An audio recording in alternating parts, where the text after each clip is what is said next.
Is money important to you? Money hasn't been important to me since I had 80 grand in the bank. That's enough for me to turn my life around. You said you made money in crypto, but you also lost it all. I lost a ton of money in crypto.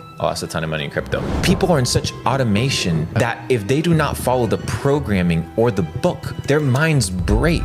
I know that sounds insane when the world's collapsing. Yeah. What can we do about it? What are you going to do? Complain on Twitter about the Federal Reserve? Just wait till the first church of AI comes out where they worship the machine. Mark my words. Play this back in 20 years when it's here. Luke was right. Yo, what is up, everyone? Welcome back to another episode on The Vibe Show. So today, this man needs no introduction. We're gonna get straight into it, guys. Welcome, Luke Belmar. Welcome, brother. How Welcome you you, doing? not me. You're in Miami, brother. I'm in Welcome. Miami. This is my first podcast How are you out liking of Dubai. it? How you liking Miami? It's a crazy city, and I think What's your first take? First impressions, it's all about who you know, guys. Meeting Luke Belmar here, it's like you're with the mafia. Nah, right. That's not me, bro. That's Guys, not first me. thing you know, you were like- rolling around with cops and everything, right? Yeah. Like, what is it? Policing you around? We had police Fire. escorts, Bugatti Chirons. It's been a crazy trip, but we're here and we're with the man himself. So for those of you that don't know, Luke Belmar, he is a man that changes the path of life. Can I say that? You can say whatever you He want. breaks the matrix. He's a Freemason. But no, he's honestly, I want to give you guys a little backstory of Luke Belmar. He started from nothing, made millions of dollars, and is someone who genuinely seeks the best version of themselves in life. So first of all, not Freemason at all, but came from Argentina. Yeah. At the age of 16, I grew up in Argentina, third world country. If you look at what Argentina is today, highest inflated currency in the world, completely destroyed by socialism and corruption. So my parents, my family, kind of having an understanding of what was going to be taking place in the southern hemisphere, decided that it was going to be a good move to, attempt the American dream. So at the age of 16, with $200 in a suitcase, came to the United States, started pressure washing basketball courts. That was my first job.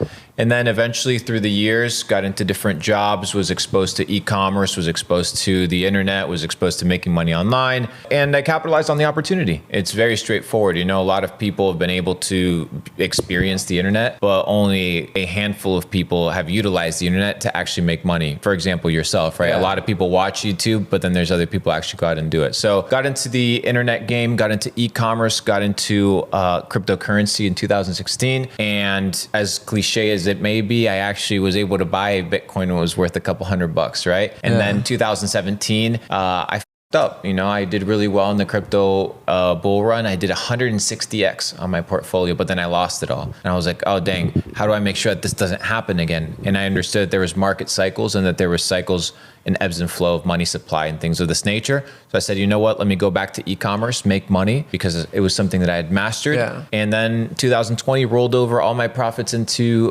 crypto, different technological pioneering kind of niches, such as DeFi and things of this nature that took off and did really well. And here we are today. So when you Pretty came to the United States, you came alone, or Yeah, completely alone. so your family just sent you here? You're Yeah. 16. 16, brother. My family didn't send me. I graduated from high school, and at that point I had a decision. Am I going to continue a university career path in Argentina, work for $2,000, $500, $1,000 a month, or am I going to try and figure out a better situation, a better place to be? And obviously America offers a ton of great opportunities, and it worked out. But like when you came here, obviously, like was it not tough? Like what did you do? You came with $200. Brother, when you have, what do you have to lose? $200? There's nothing to lose, but How when do you you're at the survive? bottom. What do you mean, brother? To $200, think about it. What does living with a family member or friend cost? Free. You get a regular job doing anything. You make $1,000 a month. As a 16, 17, 18-year-old, you can self-sustain your lifestyle with $800 a month. You can eat healthy, organic, natural, $500 a month. Pay for your public transport, pay for your essentials, your utilities, your amenities with another couple $100. And what I came to realize is I was so obsessed with making money that I wasn't figuring out how am I going to spend the little bit of money that I have. I was figuring out as soon as I make this money, how can I deploy it to multiply? I remember I was waiting tables you know? Yeah. And in the United States, and I don't know how it works nowadays, but back in the day, you would basically get cash tips and you would take those tips and they would belong to you, right? So what I would do is I would take that cash the same day, I would deposit it in the ATM machine, Wells Fargo, instant deposit would show up in my bank account. I would go home and 50% of whatever I made for tips, 50% was going to be my ad spend for my Facebook ads that same day. And half of it would go to an exchange called Bitstamp, which is where I would buy my Bitcoin and my XRP and my Litecoin and things of this nature. So the same day that I made the money, I already knew why I was going into work. I was going into work to get my fuel for my Facebook ads that I had to pay for that night because I didn't have a credit card. Yeah. I had my debit card. So whatever I made, right, I pulled it with my brothers and we would come together and just, that's how it worked. Oh, you have brothers? Make money. Yeah, I have an older brother at Mr. Belmar, biohacking wizard, built e-commerce businesses with him. Have a younger brother as well, did e-commerce with him. We kind of keep it in the family unit. So is that something you learned from them, or like we kind of work? We work together. I mean, when you grow up with people on a regular basis, a lot of the information that you receive is similar. So we devised a plan where we understood that when you are more, especially when you work in a unit dynamic, you have more firepower. The reason I came to this conclusion was if you look at the school system, right, and you're in the school system and you have a problem or an exam or a test, how do they tell you that you need to solve this problem? By yourself. Go lock yourself in your room, figure this out. If you use your friends or if somebody tells you the answer, it's what? Cheating. But in the real world, if somebody gives you an advantage or tells you how to win, you call it a hack. You call it an insider piece of information. You call it a cheat code. Yeah. You don't call it out here scamming or losing or doing these things. But in the school system, they teach you that collaboration is bad. So I was like, let me just collaborate with the people that I can already trust, which is the foundation for business. You need people that you can trust and learn skill sets that we can utilize together and make money. And that just happened to be e-commerce initially because the barrier to entry was super low and the risk to reward ratio was extremely high. Instead of going and getting a regular job, let me just utilize those same amount of hours and figure it out. Yeah.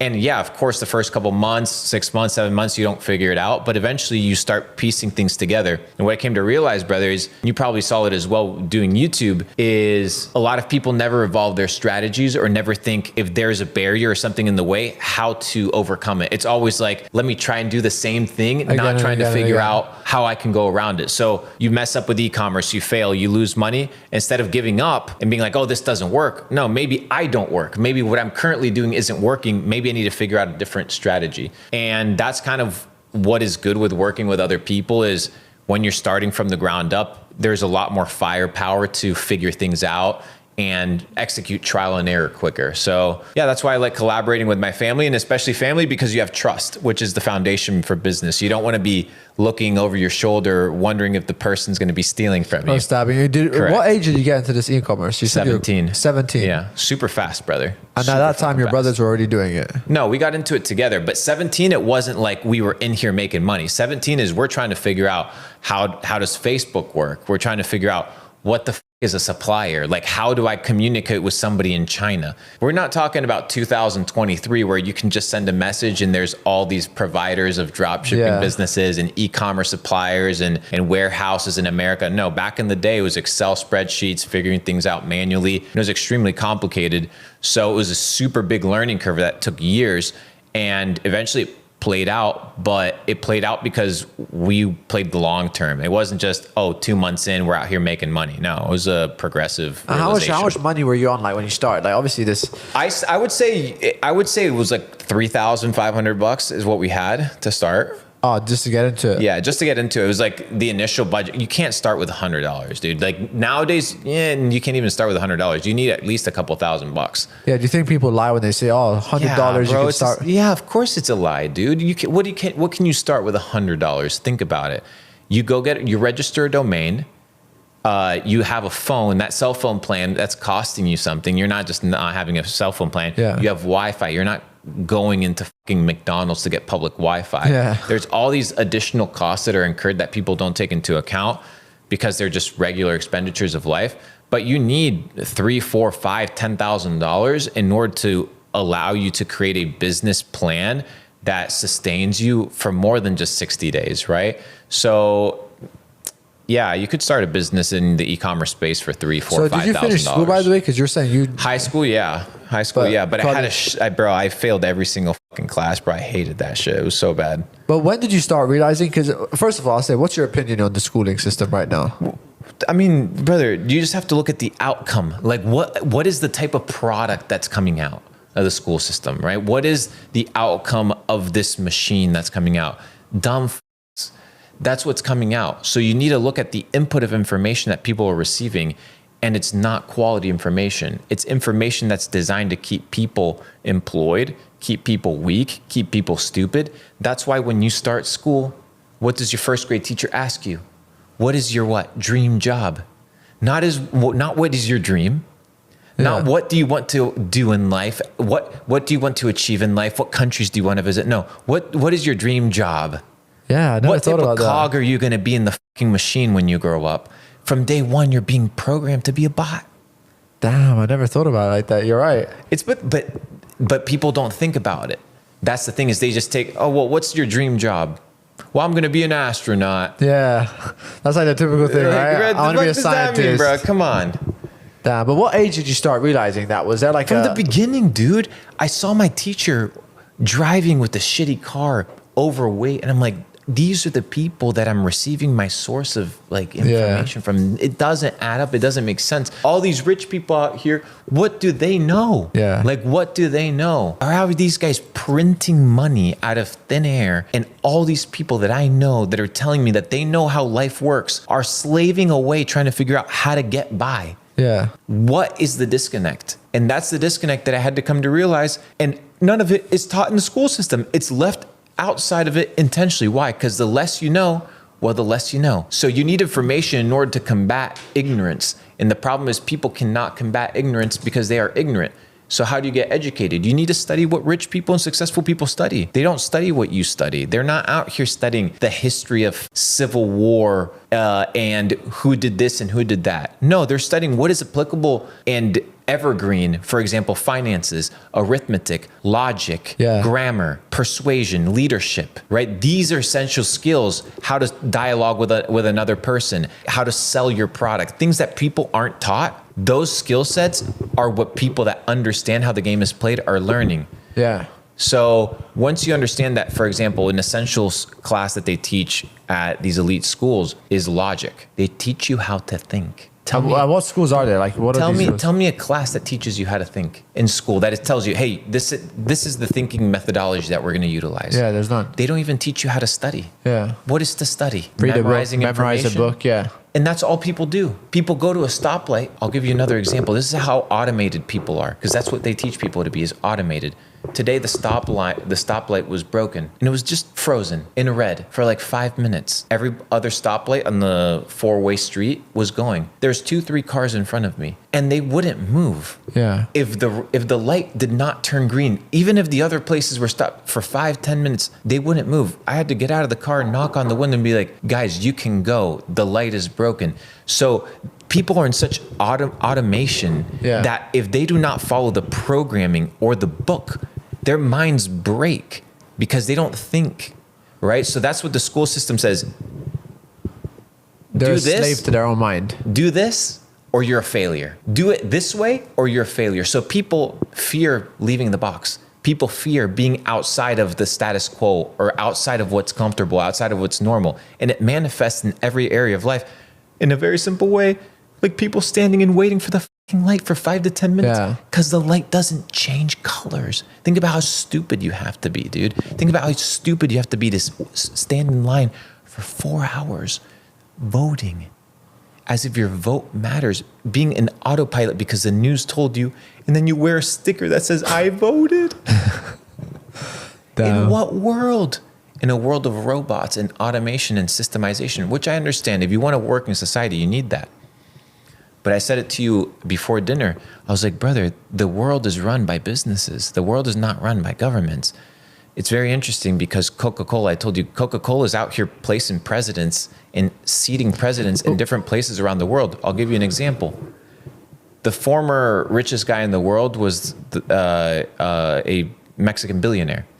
he used to run the country. And he used to be an executive for Coca-Cola. The reason why Coca-Cola is now one of the leading products in Mexico is because of the lobbying that Coca-Cola did through their politics and presidential candidates. Oh, what's that? Place the president that used to be a former executive of Coca-Cola is now the president, was former president of Mexico. So now you have somebody that's intertwined with big business in politics, dictating which consumer products go on the shelves. And he puts Coke and everywhere. which consumer product, exactly. Of course, why wouldn't you? Oh. Why do you think all the executives of the FDA, once they retire from the FDA, or people that work at the SEC, or that they work for the government, when they retire, or the military, they go and work for private industry? Because private industry lobbies them and says, hey, when you get done from working in public office, if you pass these 3 laws, you'll have a $2 million a year salary waiting for you. Yeah. So people pander and cater to all of that. That's why things are built not by choice of the common people, but by choice of the people that utilize their brains. And Henry Ford said it best, and I'll finish with this. He said, the hardest job in the world is to think. That's why most people don't do it. Yeah. Most people don't think, brother. I want to go back to the school system. Do you think that school systems have become soft nowadays? Because I heard somewhere it's like nowadays, even in school systems, if you do bad or if you fail, they kind of tell you, oh, you get an award for trying or being, attending or doing something. Do you think it's too soft? I think it's two-sided. One, I think it's this idea of pandering to the weakest link. Yeah. Which society never panders to the weakest link. It always destroys the weakest link. So the weakest link, once it enters society, it becomes shocked at the fact that society does not accept it for its weakest form. Yeah. So on one side, you have the validation of the weakest individual. On the other side, you have this philosophy that doing something wrong or messing up is failure. What does it mean to fail? Right? Yeah. Implying to a 6-year-old, a 7-year-old that doesn't memorize the words that you want him to memorize or her to memorize, that they're a failure, scars the child from what? Making mistakes. Yeah. But life is full of making mistakes. So therefore, people do what? They stop trying out of fear of what? Making mistakes. So from the moment you're born, you're designed to not even try, because any moment you try, boom, hammer. Yeah. Failure. So the school system is not only from the pandering, but also from distorting what it means to experience life, which is that it's okay to mess up and that it's okay to fail and that it's okay to trip. But the school system does not allow that. Now, do you think, because you were mentioning how there's like a lack of information and correct information, how rich people are born with better information than poor people. Do you think poor people are dumber than rich people? They are more uneducated. Yeah. That's all it is. They have less access to information. Like I said before, you do not know what you do not know. Yeah. Like, unless you're exposed to what it means to make money online, for example. Yeah. Like if somebody went to your AdSense or they saw what was the potential, most people would not believe you. Yeah. But unless they saw it, then they would believe you. And even those that saw it, see it may be like, well, I can't do it. I can't do it. It's unachievable. It's unachievable for me, right? So you're dealing with so many preconceived notions as to how the world works and what reality is, that now you're in a situation where even if you give people the facts, they won't even see it. That's how far this indoctrination goes. And the school system has done such a good job at making people think that the only way to make money is the way that they say money's made. Yeah. And the problem is people buy into that. And once they retire, they realize that they were scammed because they retire and they have nothing to show for it. That's it. They're broke. And moving on to it, we were saying like how rich people, you see like a lot of these big, like crazy rich families, they always inherit what the families had and Correct. build onto it. And me and Luke were just talking about this before the podcast. It's like where less fortunate families, the father works a regular job and kind of forces the son like, oh, why are you not working? Go get a job. Instead of saying, hey, this is what we're doing and you build onto this business. You see, for example, all these rich families that have big family businesses, the sons take over that big business and they start learning and adding onto it and conquering that. But like you were saying, in like less fortunate families, the father has a job, the son has a new job. So every 20 years, they're resetting their wealth. They're resetting their wealth. They're resetting their skill sets. They're resetting the life direction of the family. They don't work in unity. That's what I'm telling you. The school system isn't training people to work in units. Everybody's working individually, but then the people that run the game and that are writing your school curriculums, they're working in units. Yeah. So what they're literally telling you what not to do. Yeah. Right? And they're like, don't do this. It's not good for you. And that's exactly what they're doing. And then they're telling you, do this. This is good for you. And that's what they're not doing. Do you think these motherfuckers wore masks when they were flying on private jets? Brother, get woke.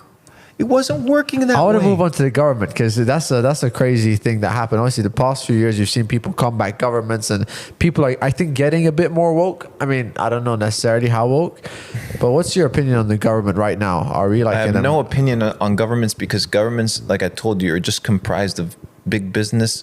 Whoever has the dollar to pay for the seat is the one that will get it. It's worked the same way always and forever, brother. This idea of democracy is a new concept. This idea of freedom is a new concept. It didn't exist prior to America. This idea of people having natural rights to freedom of speech and things like this, it didn't exist. It's a new concept and it's going away fast. I forget who said it. It was a famous thinker. People can look it up and they can quote me.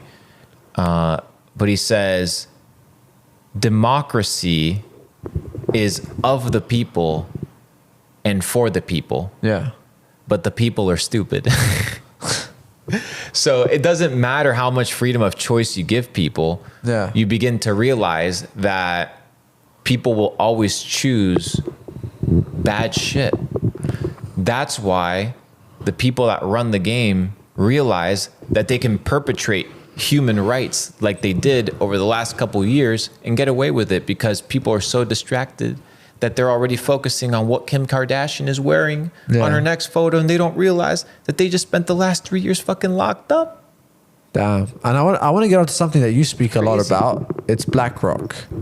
Is this like the people running the world? Like I wouldn't say that they're the people running the world, but I mean, when you control $13 trillion in assets and you have a say at the table of a lot of companies, it's pretty powerful. So when you're in a situation where, you know, you're running funds basically that represent the entirety of a nation, like BlackRock is, which all it is an investment vehicle. Somebody's making those investment decisions and somebody's sitting at those tables when you own equity, right? And representing a fund like BlackRock, that has a real world impact. So when you see a lot of these companies coming and working together, go and just look at the shareholders and ask yourself, if the shareholders are the same, right? And all these companies are different, do we actually have freedom? Because the logo is different. But it's the same people. But it's the same people.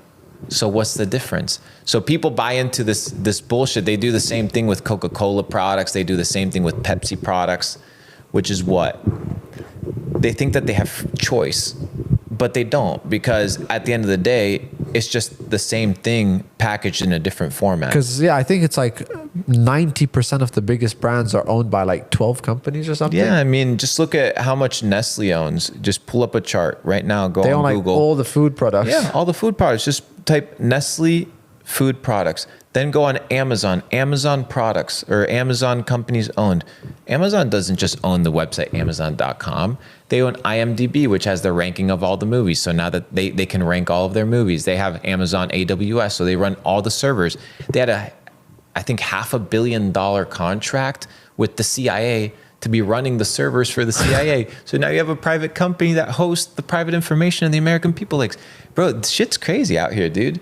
And it's like, it's not just one isolated case. It happens at all times in all places. So the entire premise of this conversation is like, okay, so now I know this shit. What about it? It's just be alert. Be alert that the things that are happening around you aren't just chance. They're cause and effect. They're caused by people. And you need to understand these things so that you can position yourself in a way to take advantage of it. And talking about taking advantage, obviously, I want to get onto you for a bit.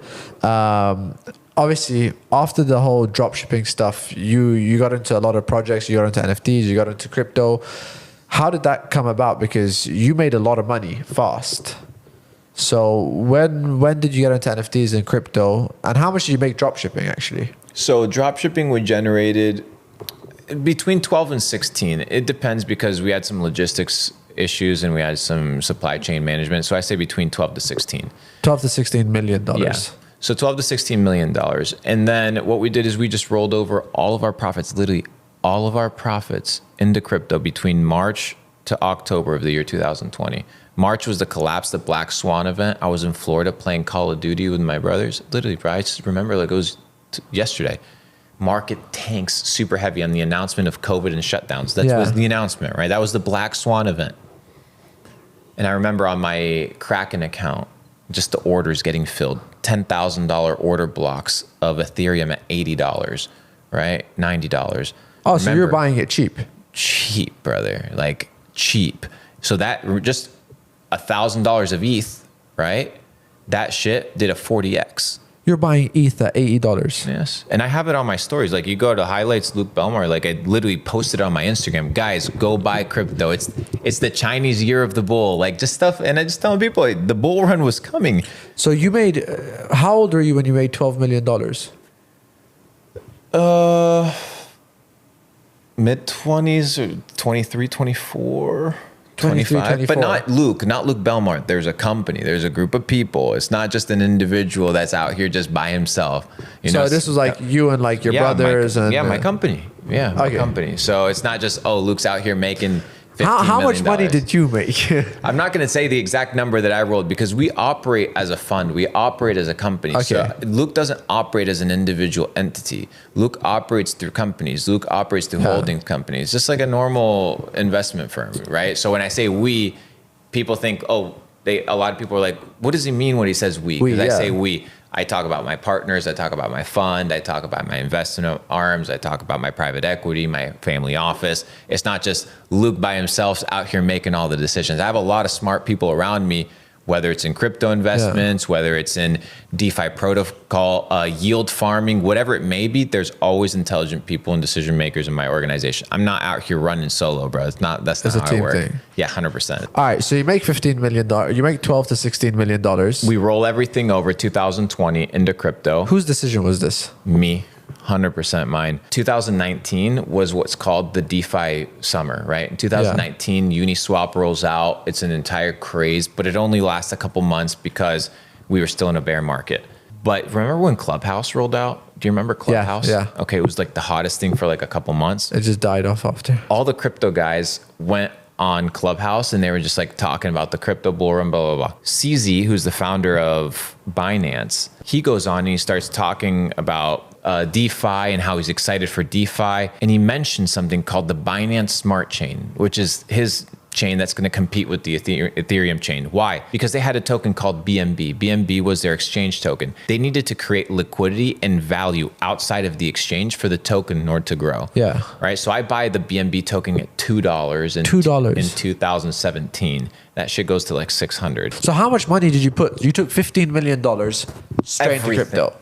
Yeah, the profits of $15 million.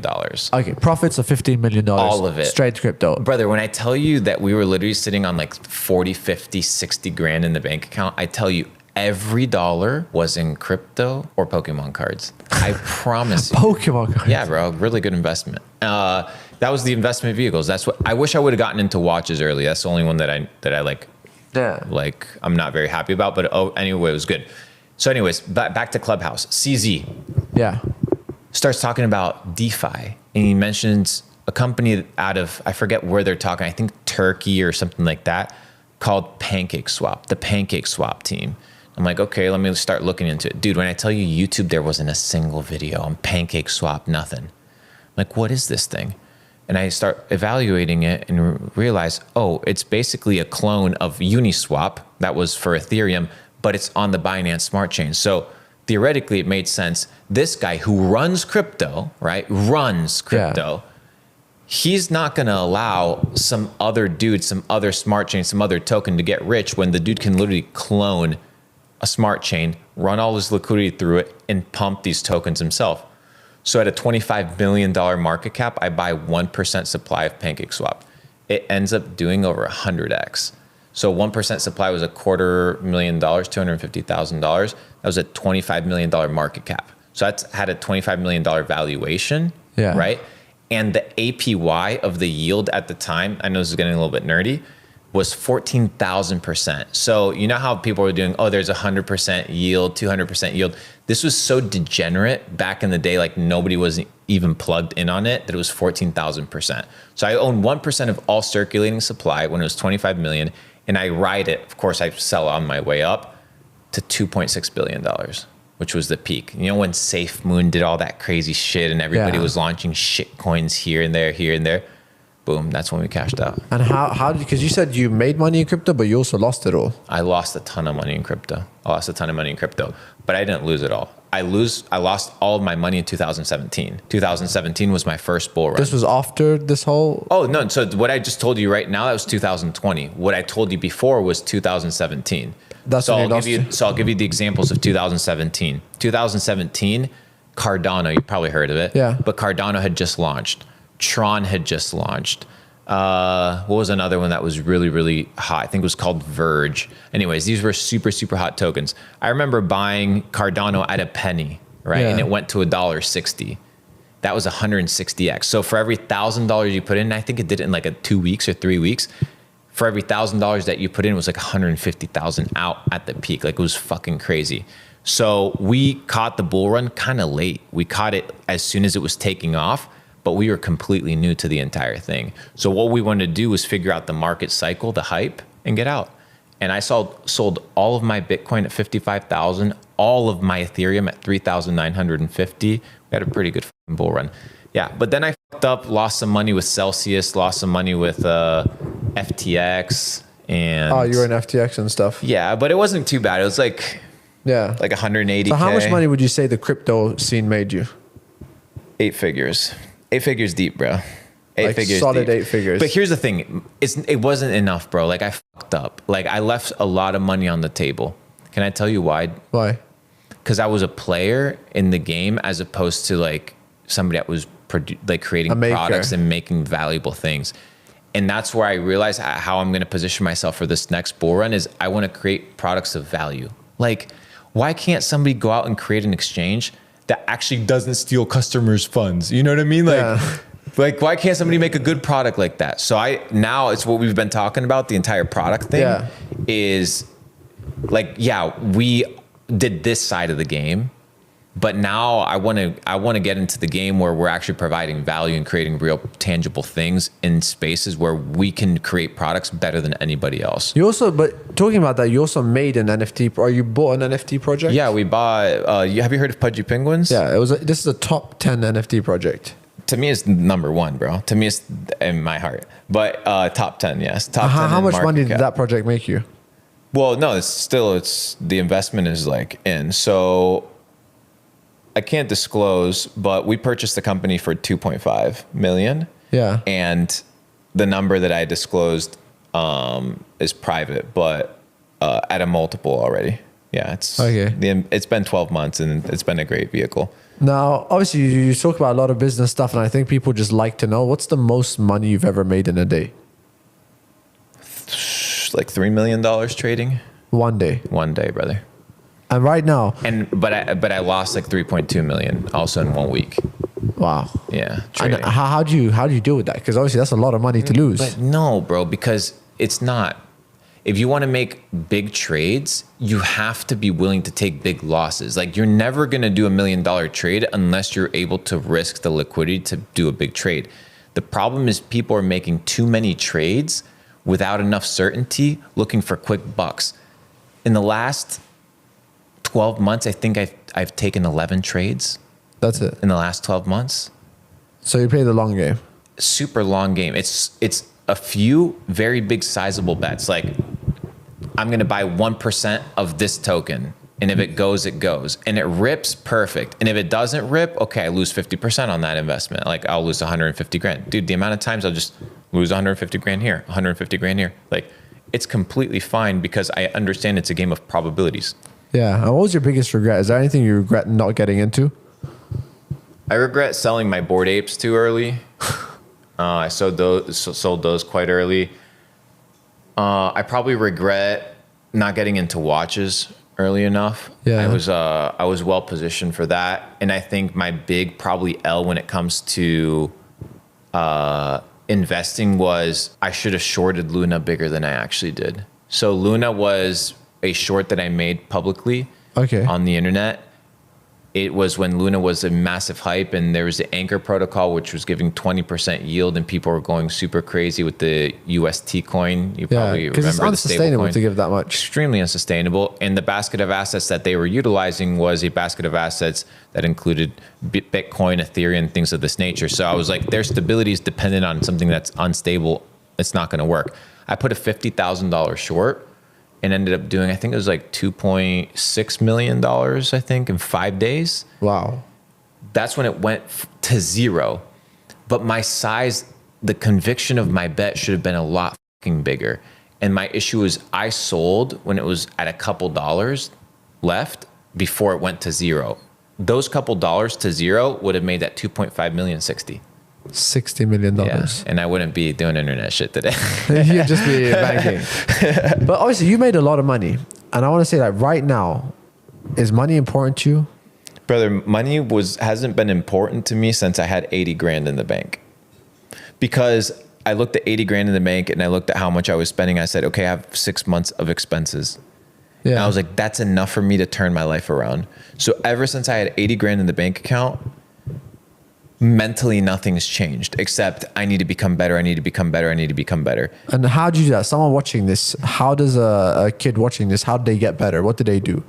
Step one, is it money? Is it? It's brother, it's your mind. It's like, how do you think about yourself? Yeah. Right? When you go and you eat McDonald's, do you eat McDonald's understanding that the reason you're eating McDonald's is because you've been conditioned to eat McDonald's like a peasant? Or do you understand and have enough self-worth, right, to be like, I'm not going to fill my body with shit?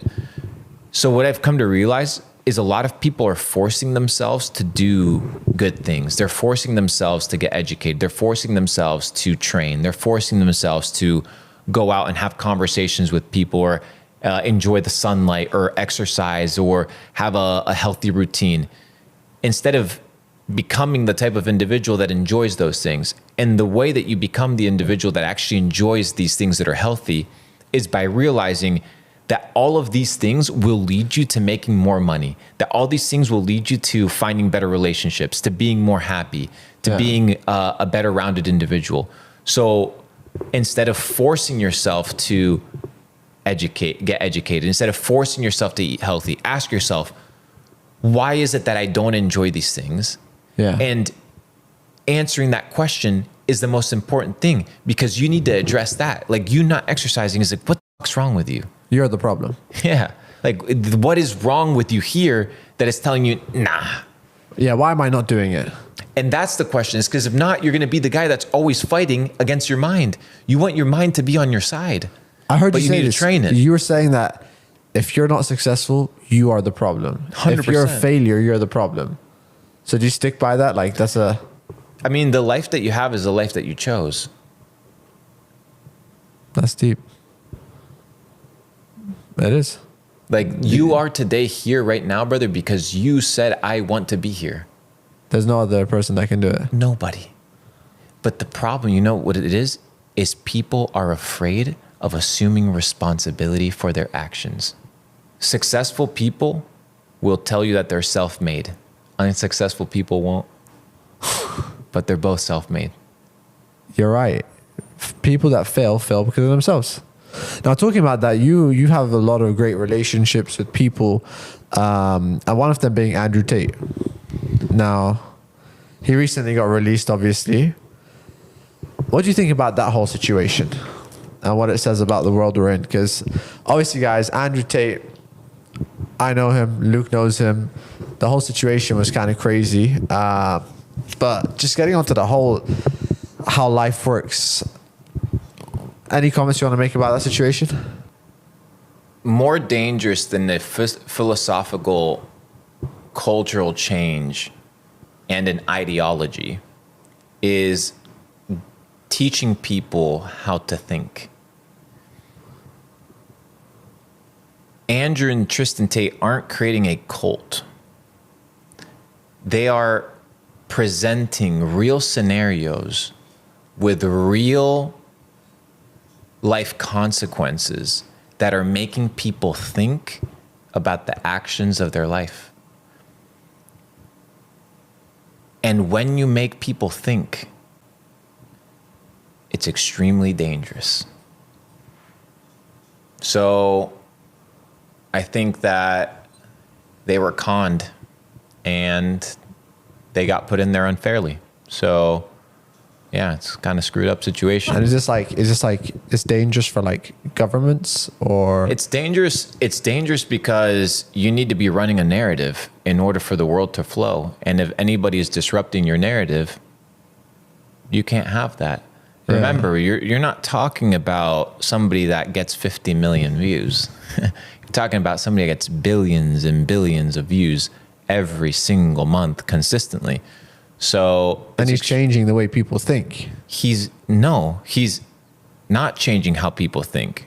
That's the big fallacy in this entire scenario. It is, he's making people think. Most people don't think.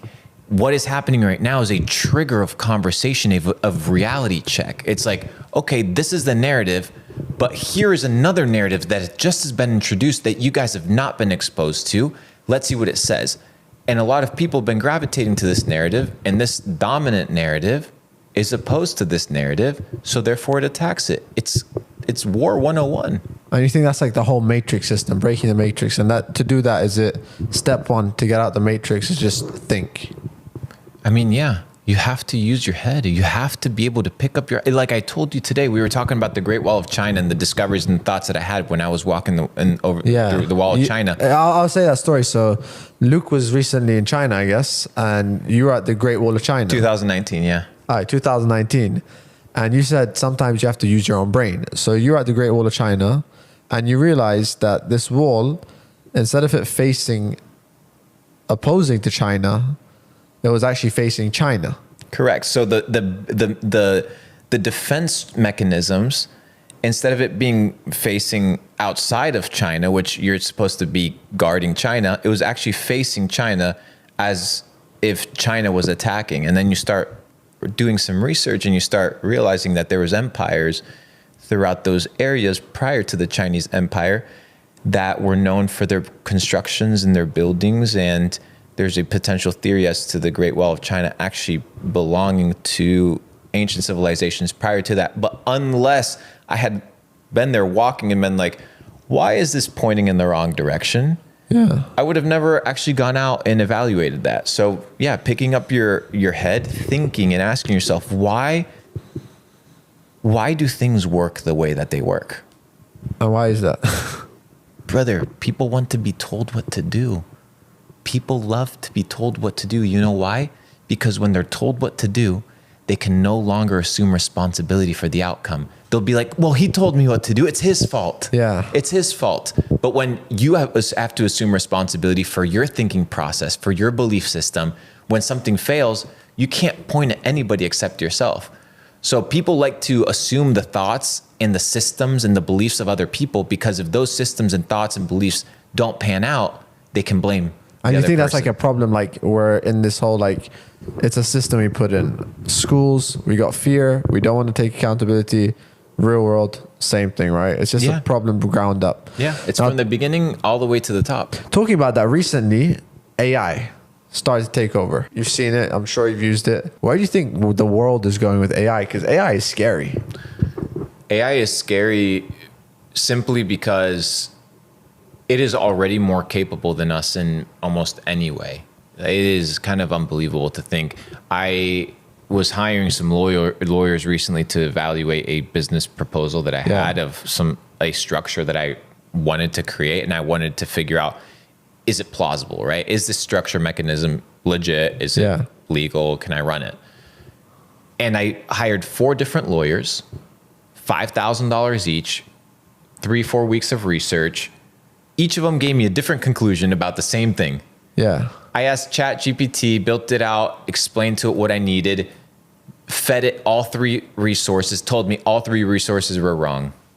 So then I go to a fourth guy that evaluates it. The guy was $50,000, like super high tier guy. Said exactly what ChatGPT said. These are wrong for these reasons. This is the outcome. This is the conclusion. He's like, yeah, this is pretty accurate. Who wrote this? And I said, the robot.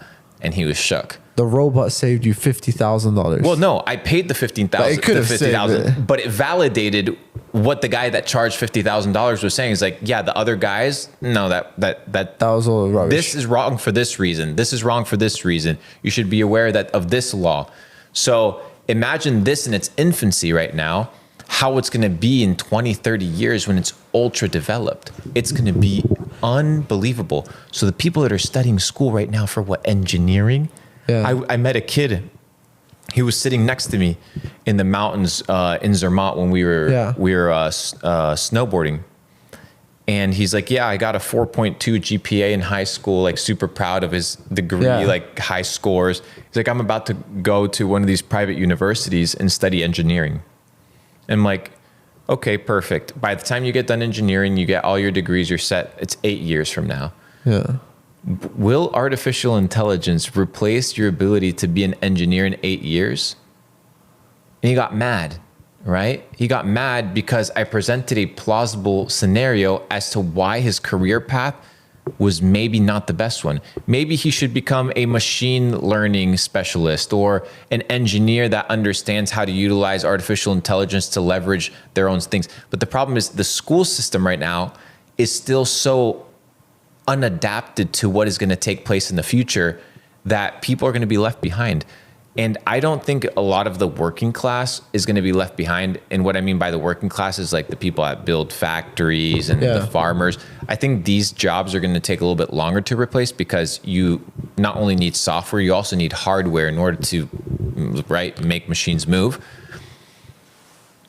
But at what point? But with simple skills like, dude, like being an accountant or a lawyer or these things, a machine can learn that.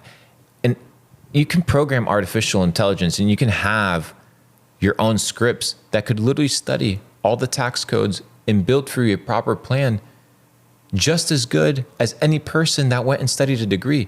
Now imagine matching the top lawyer with the artificial intelligence systems. Like, you are in a really good situation. But what happens with the people that have no skills?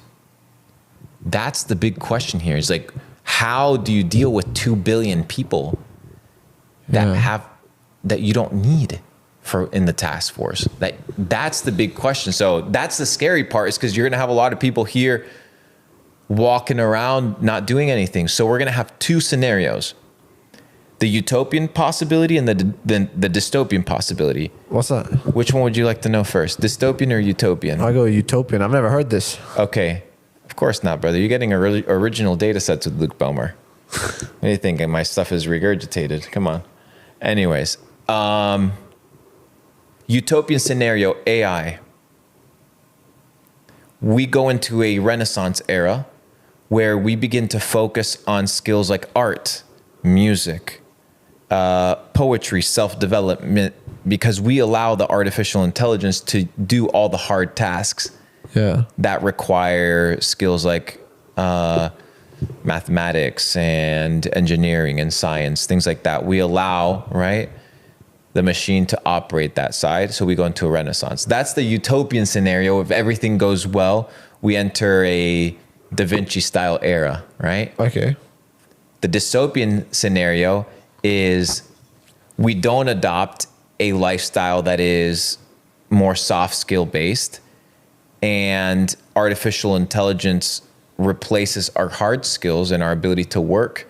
And we go into dystopian outcome where people and society breaks down.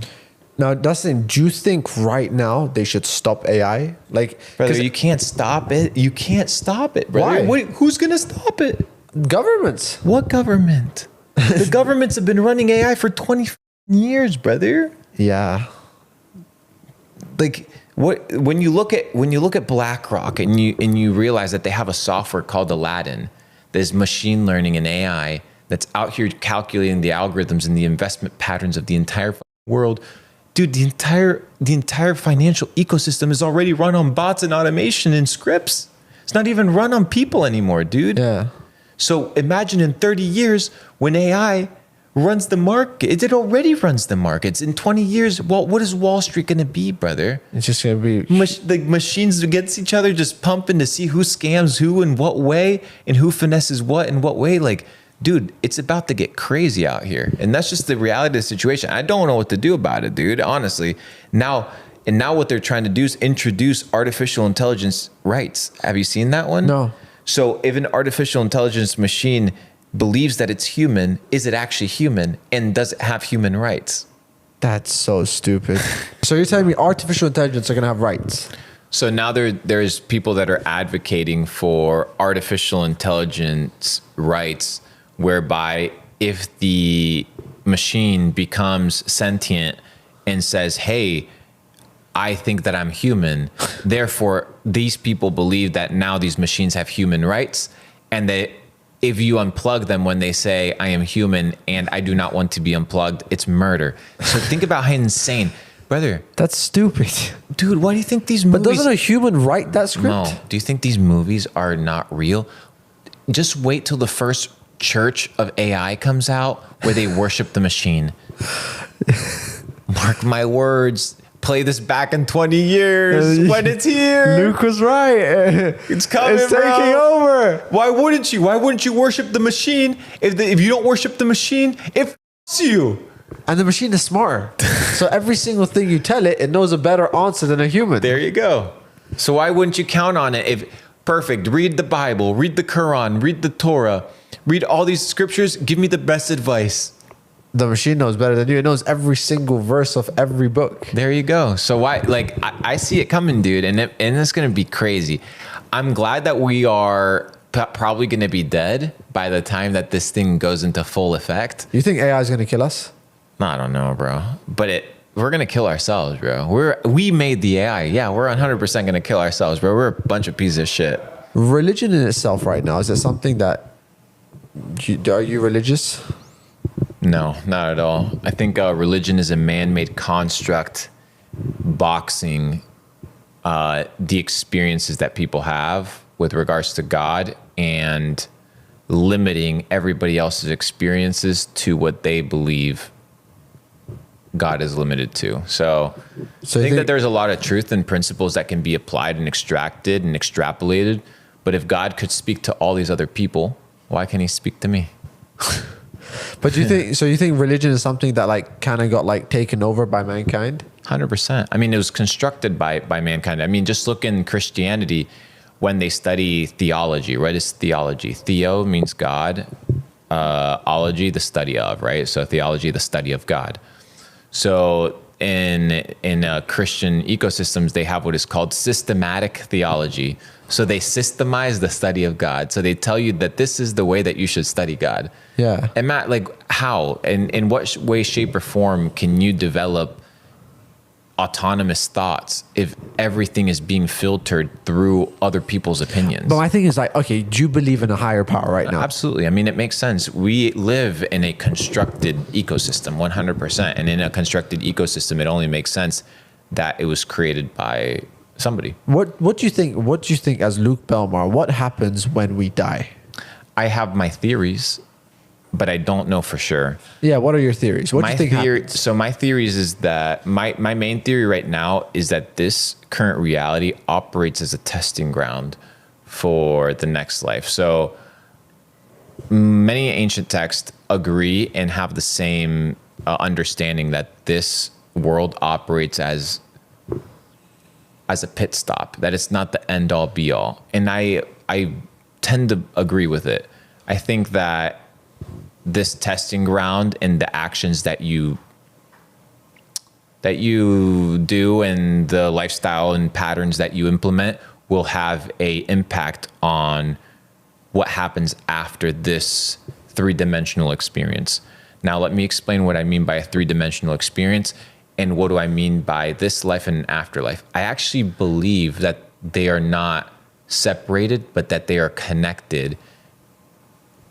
The only reason you experience reality in this way right now is because you are perceiving reality through a 3-dimensional lens. Yeah.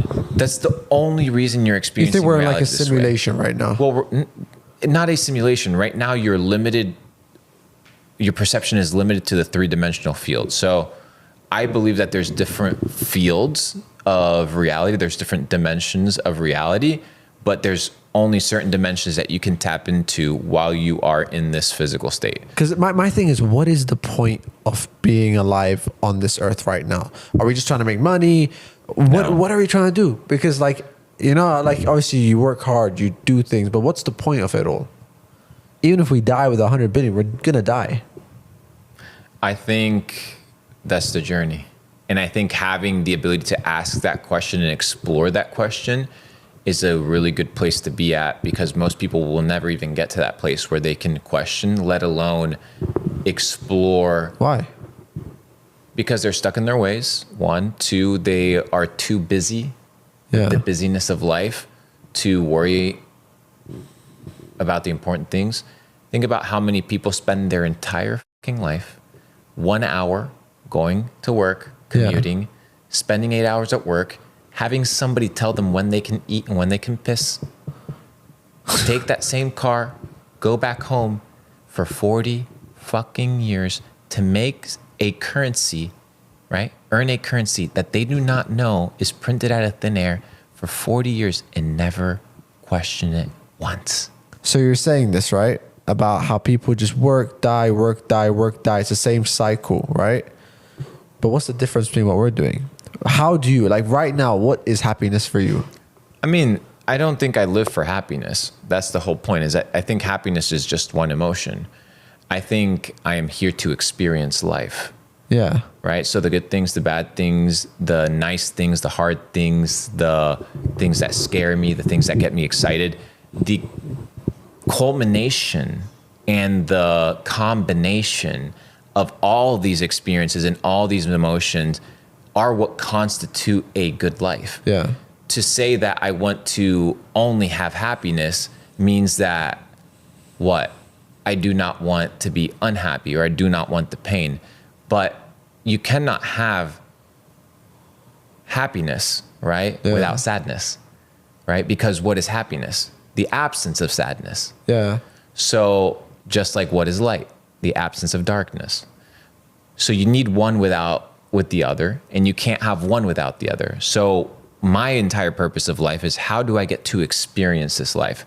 Because through my experiences, I will unlock data sets as to how the world works. Yeah. And therefore allow myself to understand in a better way what life is about. Will I get there? I don't know, but it's my thesis that I will acquire more information and it'll give me a better perspective. Now, moving on to this, we were talking about this earlier, you know, with history repeating itself. Right now, the past couple of years, and I don't know if we can really talk about this. We might get banned for just this topic alone. I can't lie. You've seen what happened with the corona situation and money. And right now, the US dollar, what's happening there? So over the last couple of years, the US dollar has gone on a printing spree, whereby half of the dollars that are currently in circulation were printed over the last 72 months. That's a half the dollars that have ever existed. Yeah, and the reason that this is an issue is because the devaluation of the currency is the next step in order to make sure that the United States crumbles. The reason the United States today has such a force when it comes to their opinion and why their opinion is regarded so highly, it's not because their opinion is right or because their opinion is the best. Is because if you don't listen to what they say, what happens? They sanction your money. They sanction your ability to do commerce. They fuck you up financially. So all these countries that are now part of BRICS, that are now moving away from their dependence of the dollar, are doing it for one single reason. They do not want the weaponization of finance, right? So you have India, you have China, you have Russia, you have South Africa, now you have Saudi Arabia. They're just putting the middle finger up to America and being like, all right, you don't let us do what we want to do, fuck it, we'll compete. So now what you're seeing with the US dollar is a lot of internal wars happening, a lot of these policies that are taking place. you can imagine, you can best believe that it's a lot of foreign powers involved in the decision making to destroy America from within. And like every other nation, like any other empire, they all have seasons, right? But if you look at the Roman Empire, brother, the season in which the empire of Rome began to fall was the season when they began to print more coins with metal than with gold. Because back in the day, what they would do is they would have their gold coins and their silver coins, and that's what they were used for measurements. Yeah. But what would happen if there wasn't enough gold coming in circulation or not enough silver? They would dilute it with metal or iron ore. Oh. So they were diluting and causing what? Inflation. And that's what's happening with the money. They're printing more and more. Exactly. So they did the exact same thing. So as the resources became scarce, they introduced artificial inflation to what? Bring in more liquidity, but the liquidity was backed by nothing. So now the Roman Empire has these coins that are supposed to represent gold and silver, but are actually iron ore or metal. And as soon as that took place, the devaluation happened, Rome fell. So we're facing that stage. I don't know how long it goes. I don't know what that means because... Do you think the dollar is going to crumble? Yes and no. It's a tough conversation. It's a tough conversation because the United States is the military superpower of the world. They can bully their way to the top at any cost, and they're willing to do it. I mean, look at how they treated the entire situation with Gaddafi, right? Gaddafi wanted to introduce the gold dinar, if I'm not mistaken. Yeah, his own currency, right? And basically he wanted to create a Pan-African currency that was backed by gold, which meant that now the African countries would not have to be dependent on central banks for a currency. The United States comes in and says, hey, in the name of democracy and freedom, like, let me come in. And a few years later, that currency is not in circulation anymore. So once you start playing with the monetary supply and you start playing the finance game, it's quite the mafia. It's people are willing to cut heads for that. Do you think this was like a planned attack from other nations? Yeah, warfare is taking place at all times. There is a saying by Sun Tzu in The Art of War. He says, the art of war is the art of deception. He doesn't say it's the art of fighting. He says it's the art of deception. So if you want to conquer a nation, it's the easiest way to conquer a nation is without any casualties, both financial and in human capital and resource, because it's very expensive to rebuild those things. So what happens? Now you're in a situation where it's easier to deceive people from within and collapse something from within than to destroy it because it requires too many resources. What do you think people are actually going to be out here dropping nuclear bombs, dude? Like, come on, get woke. Nobody's going to be dropping nuclear bombs. You don't think there'll be another world war? Yes, but world wars are now played on the financial level, like sanctions. Yeah. They're played on the bio warfare zone. Yeah. They're played on the digital warfare zone. So it's no longer guns and bullets that are the only way to control the narrative of the world. We stopped the entire world with the power of social media, dude. Yeah. Social media spread one very single message and the world shut down for 3 years. If you didn't have social media, how could you spread that message that quickly, that viral? You can't, right? So there's a lot of mechanisms nowadays that warfare is transmitted through, whether it's food, music, right? When you would go and siege a different country and you would go and attack another country, you would want to poison two things. What? The food supply and the water supply. You don't think your food is poisoned? You don't think your water is poisoned? Go do some research. Yeah.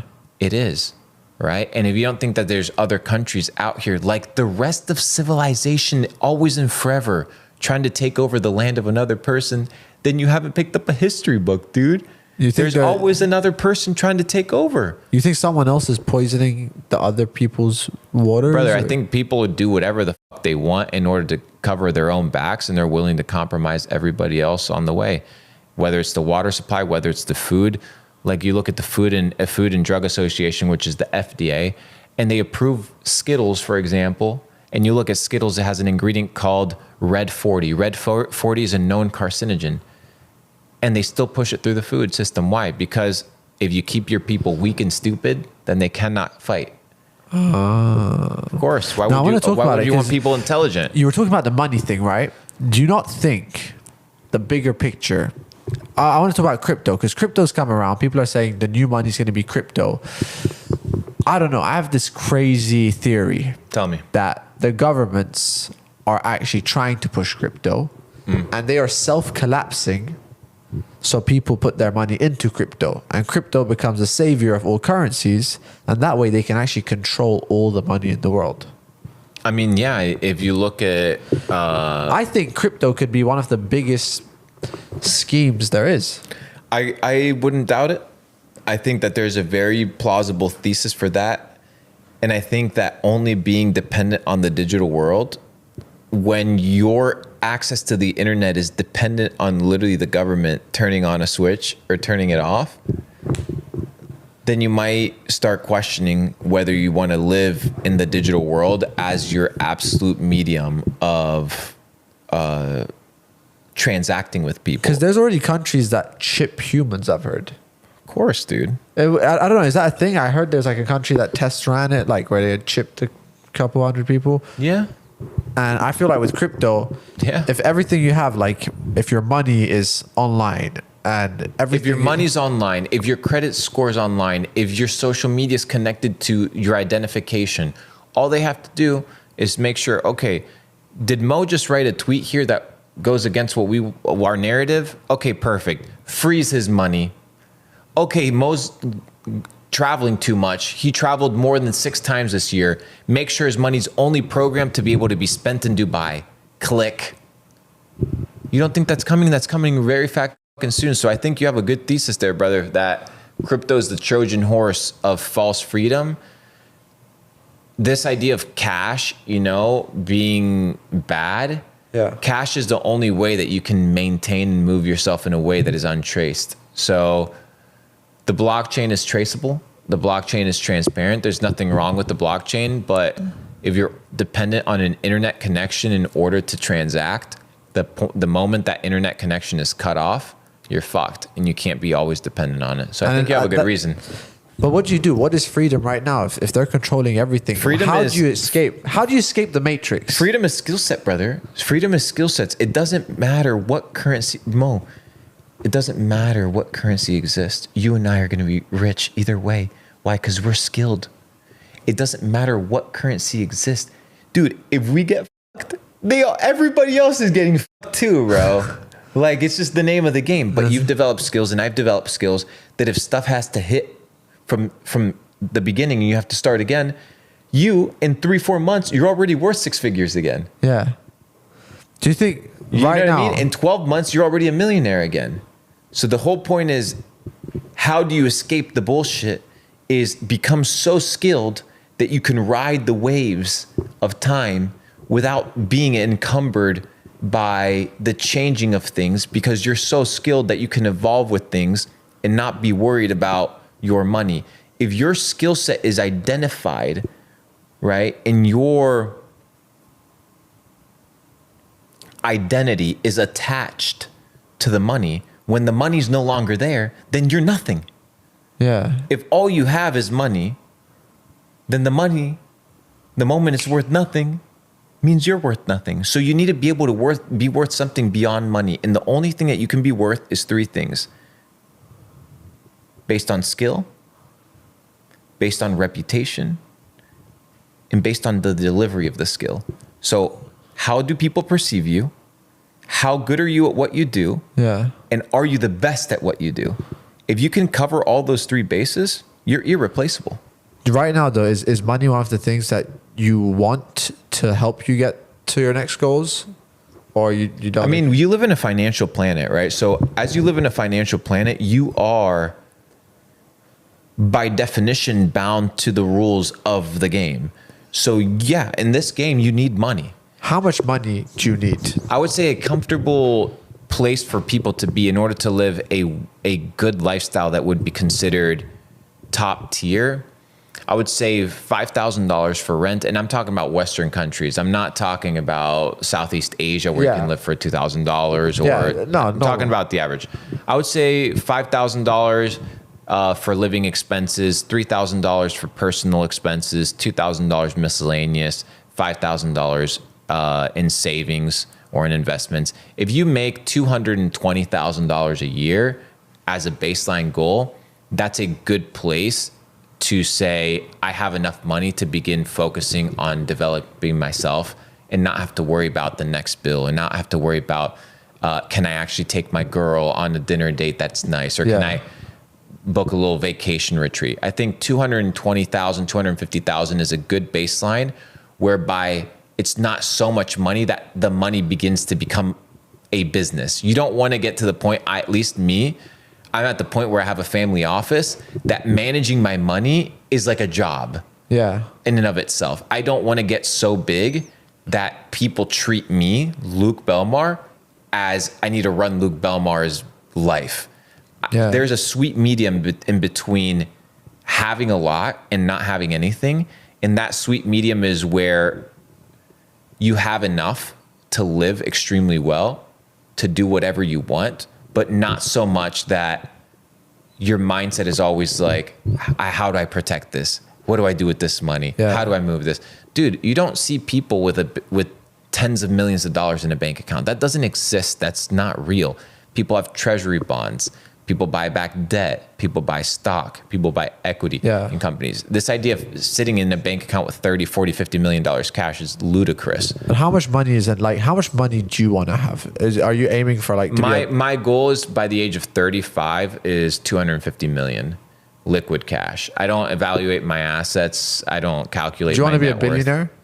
Yes and no. I mean, billionaire is such a whatever terminology. You don't care. I mean, I think if you're a billionaire, you don't really care if you're a billionaire. I mean, I honestly don't think you get to the point where you look at all your assets and you're like, today I'm a billionaire. I think it's such a fluctuating you don't know what the value flow is. at that point. You don't even care. I can't even give you an estimate of what I'm worth today. Like truly, today I'm worth this. Tomorrow the market pumps 10%. I'm worth that. Tomorrow the market dumps 20%. I'm worth something. I don't care. I just know what is my purchasing power. Like how much is my life is taken care of. Have you ever been robbed for money? No. Scammed? Oh, I've been scammed. Yeah. But scammed is different than robbed. Scam is when you fall for something as opposed to somebody like and by when force. did that happen? I just want to know. I've been scammed multiple times, bro. I've probably lost $250,000, $300,000, $400,000 in scams with crypto. You bought into crypto scams? Yeah, bought into crypto scams. I mean, I would call FTX a scam, right? I would call Celsius a scam. Yeah. I lost money on those.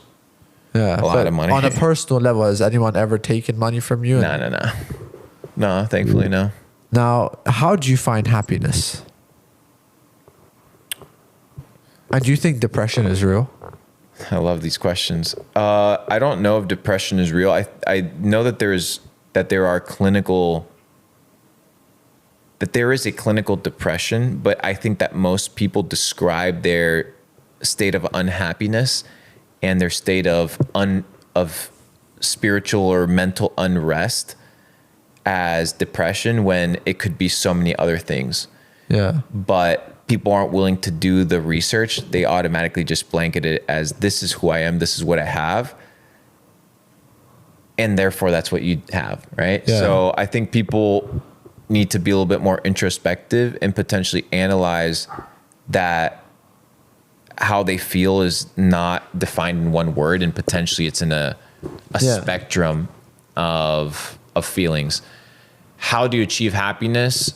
Well, happiness from a metaphysical perspective, in my opinion, is achieving a state of balance in your life.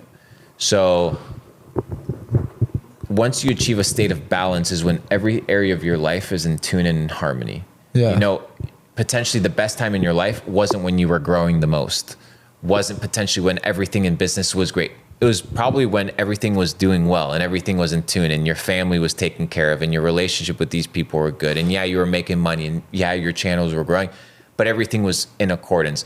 You don't want to be the guy where this area of your life is crushing and then everything else is falling apart. That's not happiness. That's not living life great.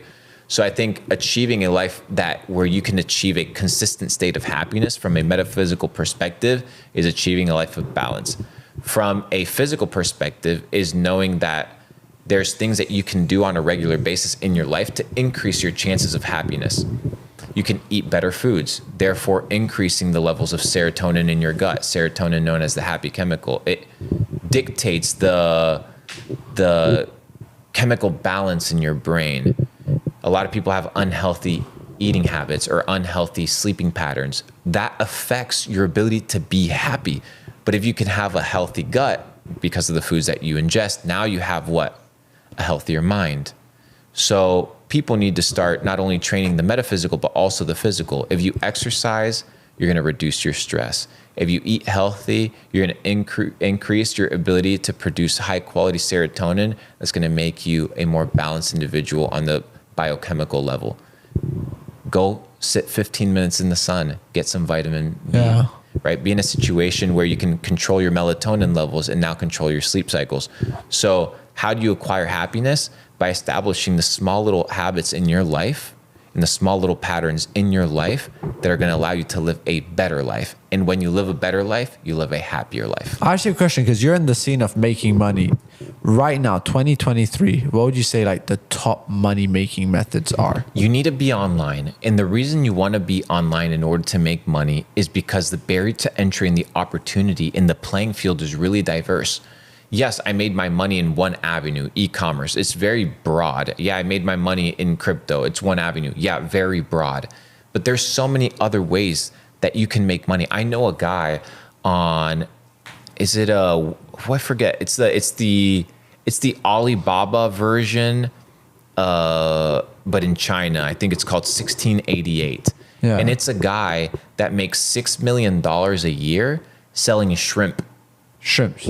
He sells the shrimp bait. Yeah. So he has a shrimp farm and he sells to other Chinese suppliers $6 million every single year worth of shrimp.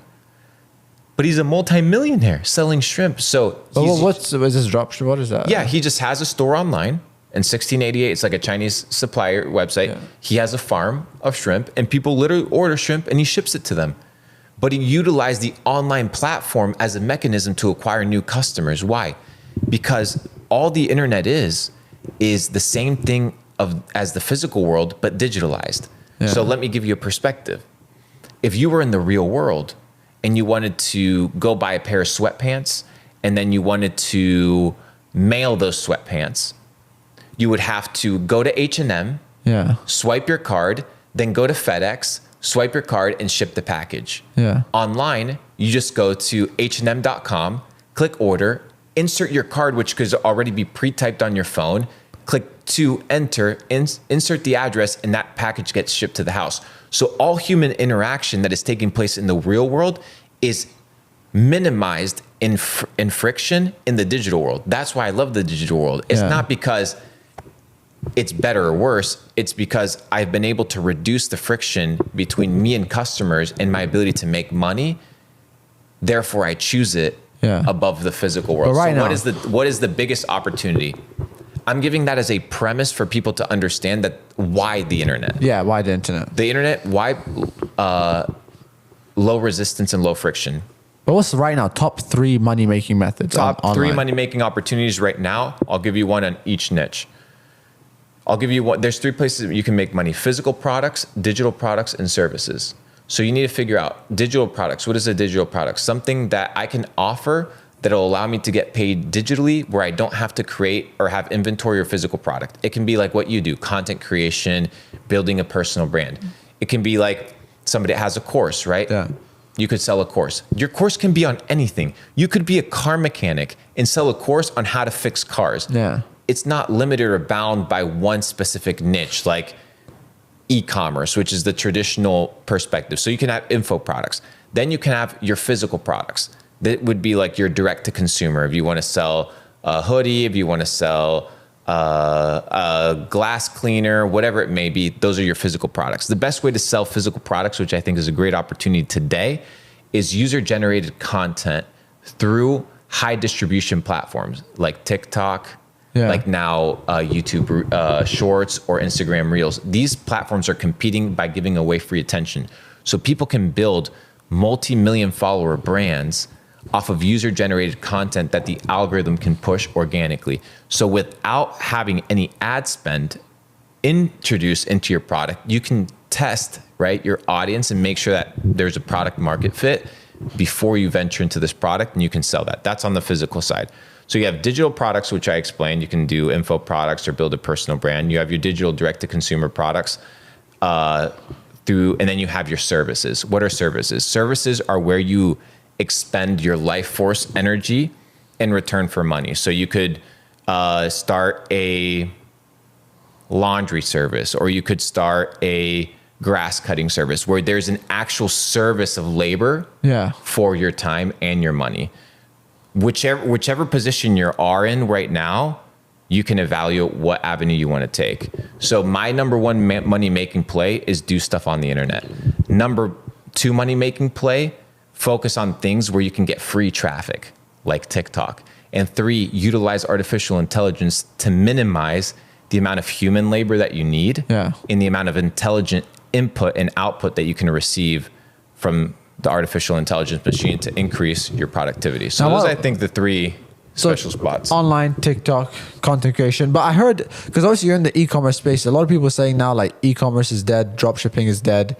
Is that the case? Is it harder? It's hard. Hard is such a relative word. People have been dropshipping since the dawn of man. What is to dropship?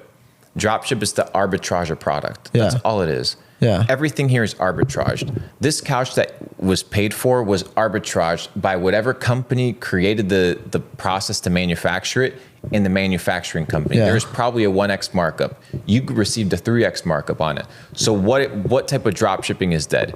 The scammy drop shipping is dead. Customers don't want to get scammed with Chinese products anymore.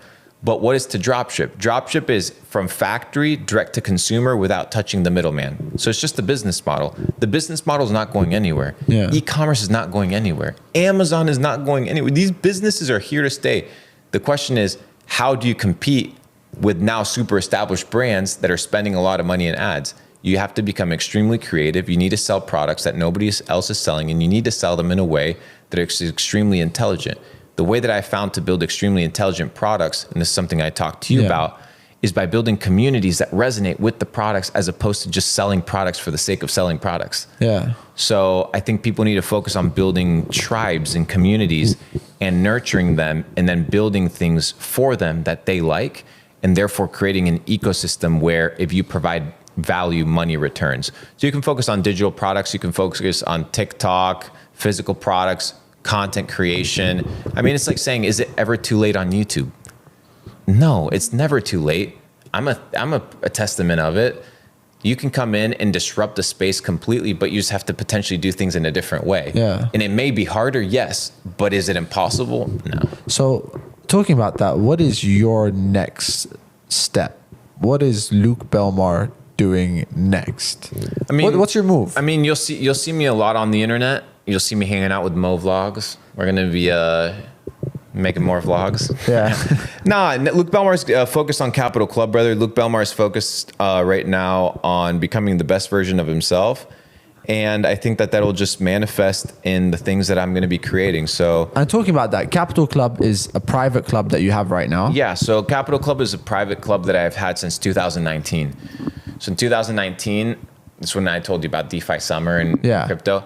I'd just been able to make a good amount of money. What is Capital Club? Capital Club is a private organization of entrepreneurs from all over the world where we get together and we collaborate, we mastermind, we establish think tanks around the world designed to do three things: create, multiply, and preserve wealth and opportunity.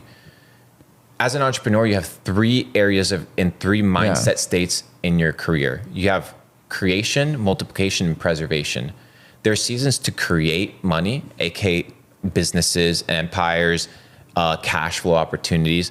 Then there's these seasons for multiplication of your money, where working isn't the most ideal thing. Maybe it's investment vehicles or opportunities where you can invest your money to multiply quicker. Because it's not always a game of addition. Sometimes it's a game of multiplication. And then finally, there's a game of preservation. You know it as well as I do, brother. Look how many people multiplied their money during the last bull run and lost it all because they didn't have the ability to preserve shit. So inside Capital Club, our goal is to teach people and equip people through a network how to create wealth, multiply their wealth, and preserve wealth. But wealth, remember, it's not just money. Wealth is a lifestyle of abundance.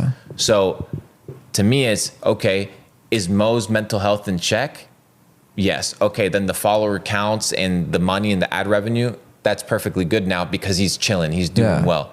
My goal isn't for you to have one area of your life super developed and nothing else equipped. So I've developed a network that keeps people accountable, keeps people growing, meets on a yearly basis. How many people are in your club? 7,000 right now. 7,000 people in the club. 7,000 people right now. And it's been closed for 3 years. This is paid members? Yes. It's been closed for 3 years. So How much is it to enter? I only opened, well, it's been closed. A new price is coming soon, but you can't enter it right now. So it's been closed. Ever since 2019, it opened for 2 days. I've had a 95% retention rate. So the members don't leave. The reason the members don't 7,000 people, 7,000 people paid to get into the club. 7,000 people paid to get into the club. And then I have my elite club, which is my inner circle. And the elite club, is that the $10,000 to $15,000. $15,000. Yes. How many people are in that club? 120. How much money is that? I don't know. That's like $2 million? I don't know, bro. A couple M's. It's not a big deal because all that money it's the money belongs to the club. And yeah, the money doesn't belong to Luke Belmar, right? So the money is designed to develop the club. So you have 7,000 people on a membership and 120 elites. And how much money is in that elite club? Like, what's the net worth of the people? We have members that have exited their companies for 30, 40, 50 million dollars. We have a couple billionaires that are inside the network. Are they Not mystical billionaires. They're billionaires that are well known and established. But the thing about the inner circle of Capital Club is we only disclose the members to other members in the events. At the bigger scale, it's more of a community-based perspective. But when it comes to the inner circle, it's a little bit more private. Now, I saw that you actually deleted a lot of your content from the internet. Was this a decision that was made because of these people? This idea that people deserve the content. No, the people that deserve the content are the ones that are there to watch it. The internet has spoiled people into believing that just because a video is on the internet that it'll always be there. If you wanted to watch a piece of valuable content 75 years ago, you either had to tune in or you missed it. Yeah. Right? So it's why can't I treat my shit the same way? It's valuable enough. Show up when I post it within 24, 48 hours. If not, you lose. Because I heard this a lot of times. People say when something's free, people lose the value of it. Well, they don't respect it. I mean, think about it this way, Mo. Think about you're out here producing a ton of content and people just watch it. And you actually understand that the content that you're putting out is life-changing. Yeah. But because you put out so much content, they don't respect it. Yeah. So fuck the amount of content. The goal here is to have a couple people, it doesn't have to be everybody in the world, that resonate with the message. Remember, bro, Leonidas stood against the emperor, Darius, with 300 soldiers. He didn't have 8 million, right? He had 300, but 300 of the most qualified. Yeah. So I'm just looking for 300. My content is created and curated to find the highest people in society. It's not designed for the numbers. It's designed for the best people because as I build this, my objective is to find partners and to find business deals and to find people that I can bring into my inner circle and Capital Club. You want the most exclusive people out there to meet. It's the best of the best, brother. Yeah. Would you ever think about, because Tate has his war room, would you ever think about doing a collaboration with him? Yeah, bro. I would always collaborate with Tate. 100%. He's a marketing genius and a business savant. Now, quick questions. What's your opinion on drugs? Because we were talking about this off the podcast. I don't know how much of it we can say on the podcast, but do you think drugs could be a good thing for people? Yes, absolutely. I mean, what are drugs? Drugs are just chemical compositions put together in order to create a reaction. Yeah. So the question is, can you engineer these chemicals without being attached to them in order to achieve certain results? So for example, caffeine. Caffeine is a nootropic. Caffeine is a drug. Yeah. But people, because they feel it in some way, shape, or form as if it was a normal thing, they don't classify it as a drug. But it is. It's an enhancer. So the question is, how can I use this thing, this caffeine, this chemical composition to thrive as opposed to allowing it to control my life? So it can be whether it's psilocybin, whether it's THC, whether it's CBD, whether it is whatever it is you choose it to be, I don't think that there's anything inherently wrong with the chemical composition. It's more so who's using it, why they're using it, and what is the outcome of their life when they use it. The example that I like to give, and you might resonate with it, is that of a razor, right? You have a razor that you use to shave. Yeah. If I give it to a child, right, and he cuts his face, who's at fault? Is it the razor or is it the child? It can't be the razor because the razor is just the razor. The razor does what the razor does. Yeah. The problem isn't the child either because the child is just immature.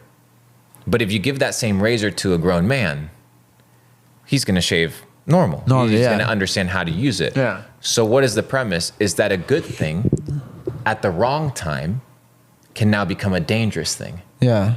So it's not whether a psychoactive is good or bad. It's why am I tapping into this? What am I becoming when I tap into this? And am I dependent on this thing in order to live my life? But I think people can utilize enhancers, nootropics, things of this nature in order to find neural pathways in their psyche that they haven't been able to tap into before. So do you think like there's some drugs that governments are holding secret that can make humans better? 100%. I mean, just look at what DMT did in the 60s and the 70s. It was a revolutionary drug, MDMA, which is also known as ecstasy. I've never taken it. But if you look at the story attached behind it, the government, made it illegal because it was causing a revolution of sorts amongst the people, and it was banned, and it was classified as a substance 1 drug, which means this is illegal, don't touch it. But it's making people better. I'm not saying it's making people better or worse. It's more so it's causing people to question the propaganda. And if you question, like I told you before, bro, anything that is there to question what things are gets chopped. Now, one more question. What's your opinion on, I feel like now with the whole social media, you see a lot of people that are now gay, trans, what you identify as, he, she, they, them. What's your whole opinion on this genre of humans? They can do whatever they want. Honestly, there's so many things to focus on myself that I have zero time to think about anything about anybody for any reason whatsoever. Yeah. As long as you don't affect my family directly, do as you I do not care. You know why I don't care? Because my opinion isn't going to change you. Yeah. Therefore, I don't care. Do as you please. Do as you please. And it can be whether you're a successful person, I don't care. Do as you please. Do your thing. I'm going to do my thing. Because when it's all said and done, like you said, brother, we all die. So is my opinion about somebody else, how they conduct their life, going to influence and impact and change what they do? High likelihood, the answer is no. Now, when it starts getting intense and there's certain narratives that are being pushed, there's a time and place for everything. But right now, you don't care. Brother, I have so many things to worry about right now. All of us should be banding together. Yeah. All of us. I don't care if you have a penis, a vagina. I don't care what but we should all be banding out together right now and figuring out how do these bankers not fuck us all? Dude, like, I don't care if you got titties, not titties. That dude, like, maybe they're taking our money right now. Maybe we can all get together in a room and ask ourselves, why are we all getting But we are fighting over these things. Perfect. We can fight over these things, but can we make sure that all of us have enough food?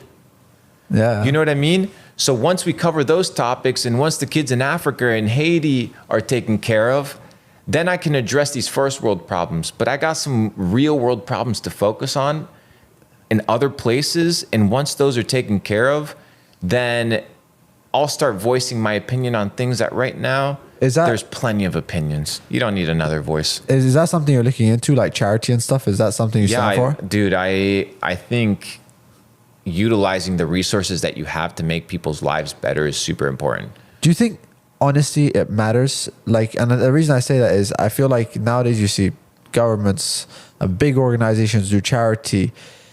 isn't there enough money to already fix this issue? Yes, 100%. That's why you realize that a lot of these organizations, these foundations, these nonprofits, they're just schemes to filter money. They're just scamming. They're just scamming. So it's a tough situation. That's why you need to do things yourself. You need to build your own nonprofits. You need to build your own missions and your own foundations. Yeah. You need to be able to manage the supply and flow of money, which goes back to what I told you in the beginning. You know, I do business with people that I trust.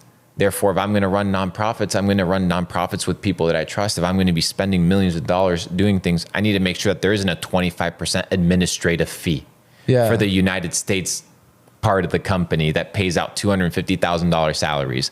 You know what I mean? Because that's a very real thing.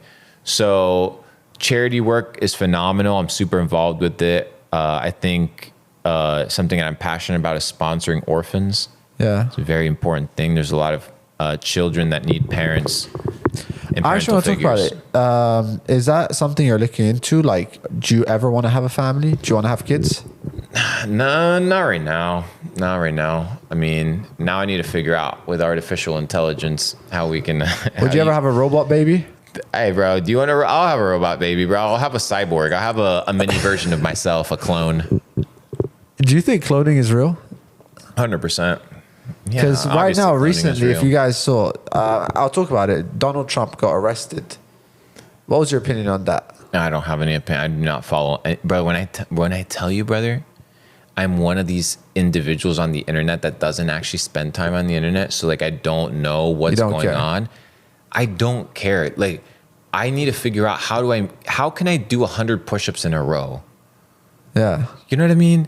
I know that sounds insane when the world's collapsing, but if the world's getting truly, bro, what can we do about it? Nothing. What are you going to do? Complain on Twitter about the Federal Reserve? You know what I mean? No, I need to focus on how can I get stronger, better, more developed. If people are like, what is he talking about push-ups? Push-ups is just a philosophical example of pursuing the next thing in your life to develop into a better person. Yeah. I'm just focused on that all day. I'm focused on like, how do I make sure my eating patterns are good? How do I make sure I don't shove my face with Twinkies? How do I make sure I understand what my rights are in this country? Yeah. What do you think about Johnny Depp? You know, like, the f- you think I'm worried about somebody else? Johnny Depp, his case. Never, bro, never. So I'm just focused on me, G, leveling up, focused on my own game, focused on my own lane, and hopefully it inspires a few people along the way. My final thing, what's your last words or of advice to people watching this? How can they escape the matrix? How can they get out of this rat race of money and unfulfillment and just same shit every day, you know? What do you think? What's the best advice? Just go figure it out. I think advice is useless. There you go. You heard it. All right, guys, that's been Luke Belmar. Thank you so much. That's the man himself. Guys, this was the most special podcast. This man right here. In 10 years, you're going to rewatch this podcast and say, oh, shit.